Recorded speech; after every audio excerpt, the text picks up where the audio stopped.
roller skates! I'm very excited to be joined in the Back to the City duplex by all four members of the 99ers in the run-up to their record release, which is going to be at the 7th Street Entry on Saturday the 22nd of July. Welcome, everyone. Thank you. Thanks for having us. Very excited. It's good to have you here. Notice that 4 of the 5 of us, Doug is the odd one out, are drinking cups of tea from M&S. What is M&S? M&S is Marks and Spencer. Yes, exactly. And anyone who is unaware, Steve, of course, you can hear in his voice, is a fellow Brit. So I'm excited to be. It's not often I get to have a cup of tea with a fellow punk-oriented British person. Well, my shirt is from England. Yeah, exactly. It requested a cup of tea, but it requested it too late for it to be ready in time for this interview. That is an excellent T-shirt. The record release is going to be excellent too. Who else do you have on the bill? I know, but who do you have? We have the Silver Teens, I think are opening. Yep. Ripper are just before us, and then Rude Girl are closing. Yeah, DJ Bob Abney. And Bob Abney is DJing, and we have the Minnesota Elvis. That you do. And we're going to be backing him, and Silver Teens are backing him on a couple of songs.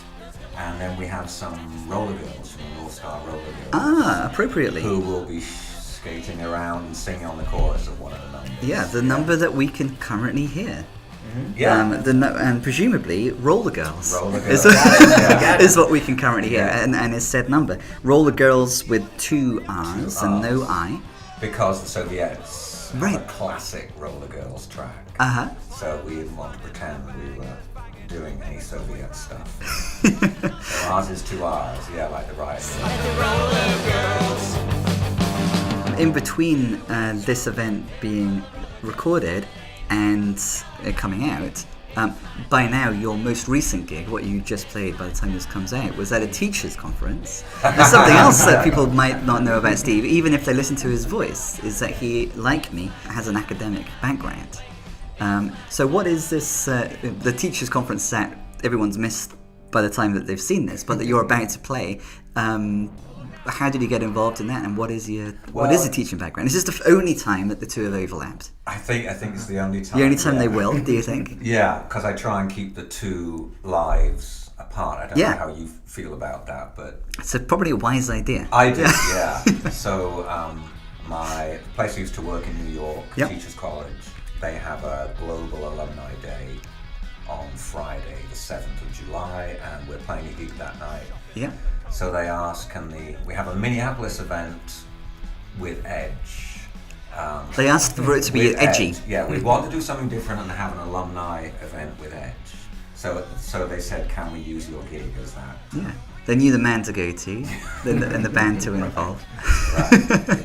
Right. Are you going to? Did you adapt your set in any way to make it more or less educational, more or less edgy? Not at all. The record that we're listening to songs from is called Pop Punk Girl, and there's obviously a pop punk sound. Rockabilly has been a big influence on the band too. Yeah. So one wouldn't expect there to be rumination about education in the songs. Is there any overlap, just like conceptually, lyrically, ever? Do you think? God. Just being the same person? I like to work in, like, one of the songs on this album, Rude Girl T-shirt, which is kind of a tribute to Rude Girl. We're playing last of our release show at the first half at 7th Street. That, I was looking at it the other day, it's got Karl Marx, Michel Foucault, Noam Chomsky, Frida Kahlo, Pierre Bourdieu, all in name-checked in the lyrics. But in about 6 seconds. Exactly. In fact, the following 6 seconds. Capital with panache and with moxie will be like Frida, Kahlo, and Trotsky. She was wearing a ring. My future self is not a big fan of my interviewing self ever, like that. Always creating lots of work. There we go. Now I'm moving over so that for at least one moment in this interview, my editing self is doing the magic with the green screen, that's awesome. which is not green, as you were recognised. I would tell. So yeah, if you didn't highlight that song, I was going to bring that song up as the song, Okay. as the scholarly song. Yeah, I suppose so. But the subject matter is about a girl who intimidates you. Right. Because she's kind of punky, but really smart, fiercely left wing. Yeah. And so that's why I threw all that stuff in. There's My dream girl. your dream. Okay. Your You dream. should say my wife. Yeah. Very One and the quickly. same. Yes. One and the same. Yes. The only thing I know about your wife is that she left First Avenue. Didn't stick around. No. She stayed other way around. She remained at First Avenue after you were told to leave. Yes. And there is a song about it. So not on this record. Right. Do you guys still play this Yeah. this song? Will you play it at First Avenue? We have to. Yeah, we have to. We have to. Yeah. At the cemetery entry. Yeah. I'm glad I've done my bit to make sure that gets Yeah. on the bill. No, It's no. appropriate, isn't it? It is appropriate. So yeah, your songs are so short. It's part of the ethos. By now this is probably the fourth or fifth song that we've heard in the course of the interview, and it is said song. It's about being thrown out of First Avenue. It's probably the one song that we hear today that isn't on the new record. What's the story behind this song? I showed up tired after having landed on a flight back from New York. Yep. And I went straight to First Ave. Hush, hush, but you were doing some educational stuff. Yeah, I was doing my real life work, and I got there, and it was freezing cold, and there were two lines, and one was for people who didn't have tickets. And, well, it's a long story. I got in the wrong line. They told me to go back to the other line, and I produced my ticket and said, I'm not going back in the other line. This is ridiculous. Bureaucracy just has gone mad here, and so That is one of your triggers. That's a very it's just polite a way. trigger. Petty bureaucracy is a trigger. Red tape. But Yeah, that's we like should a 9 call out that of 10 album. right now. Petty bureaucracy. Petty bureaucracy. Yeah, it's a good song Oh, title. that I like is, that. yeah. Good chorus. Careful So, how I work for a petty bureaucracy. so they, I actually pushed past the bouncer, kind of pushed him out the way, so I'm just going in. And so 2 or 3 guys suddenly grabbed me, pulled me back out onto the street, Yeah. and they called the manager and said, we're not going to let you in, and you may be permanently banned. Maybe, emphasis on maybe, given Maybe. the where your record And then I release is said about to to be. them, but we've got a gig here in 3 weeks, which we did have, actually. This Yeah. was when you saw us, Yeah, before Chris yeah. was in the band. Yep. And they said, well, we don't care about that, you're out tonight. So I had to call my wife inside, and I said, dear, my punk street cred is really high. I've just been Yeah. thrown out of First Avenue after an altercation with the bouncer. Way to transition from one world to the other. I know It was both of these awesome. worlds. Yeah, So- what a great way to transition. That's right. Nice. And she said, you're just so pathetic. You think you're 16 years old. And just go home and think about what think about what you've done. Double shame by First that's- Avenue and yeah. your wife. and my wife. Yeah. Yeah. There we go. You like an intimidating woman, or someone who's Yes. I don't know, rude or assertive. Yes, I And do. so I can Yeah. I can see how it's working. Yeah. It's wonderful. Yeah. I often tell my wife, you should look at me with a little bit more respect and reverence.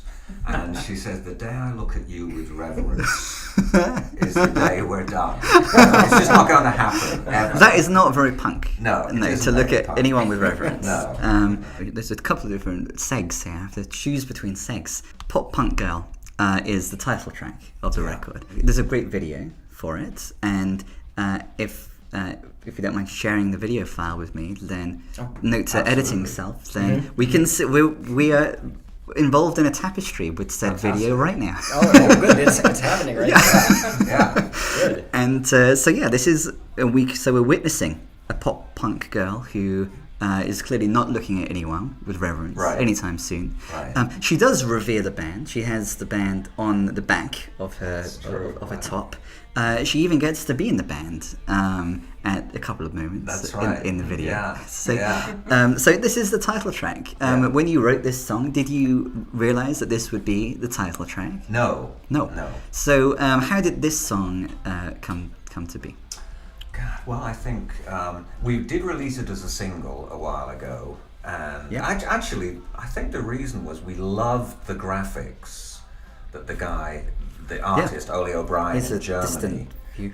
did for the single, and so we said, can you design a different graphic for the cover? And we talked about different titles, and then I think didn't we talk about a kind of political title? Take It to the Streets or something, and I said Something it like sounds like Motley Crue. Which you I was you very don't rude, I'm sound sorry. exactly like Motley Crue. No. Maybe. It might have been Take to the Streets. Take might to have the been- Streets, yeah. So anyway, I think that was it. You yeah. don't sound like Motley Crue, No. but Yeah. but you're pleased about Yeah, that. thank you. But it has been said that you sound like all kinds of things, ranging from at the more kind of obvious end of the spectrum, like the Ramones, say, but even like the Beach Boys. Critics have said, "Oh, there's a Beach Boys component." Is that something which is conscious? Is that something that you are pleased to hear? And if so, how would you say the Beach Boys component comes through? I mean, I would say the comparison of the Ramones and Beach Boys, those would both be huge Yeah. compliments. I think they both, shot for catchy choruses, harmony. The Ramones maybe with a little more power, and I think that would definitely be the vibe we're going for, is Yeah. powerful, catchy harmonies.